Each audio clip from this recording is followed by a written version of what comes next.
विधान परिषद चुनाव की पृष्ठभूमि में राष्ट्रवादी कांग्रेस पार्टी में राजनीतिक हलचल तेज हो गई है। एकमात्र सीट के लिए दावेदारी बढ़ने से पार्टी के भीतर उम्मीदवार चयन को लेकर खींचतान शुरू हो गई है। विधायक अमोल मिटकरी की उम्मीदवारी पर चर्चा चल रही है। हालांकि पार्टी के कुछ नेताओं द्वारा इसका विरोध भी किया जा रहा है।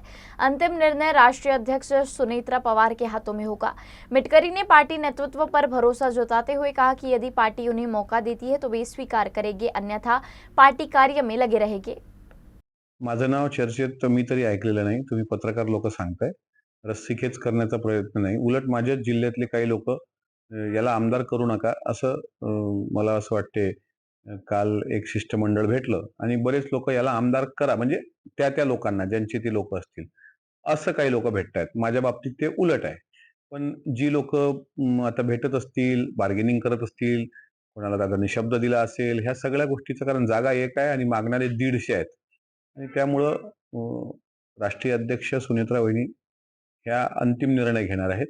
त्या ज्या निर्णय घेतील तो मानून आम्ही पुढे जाऊ.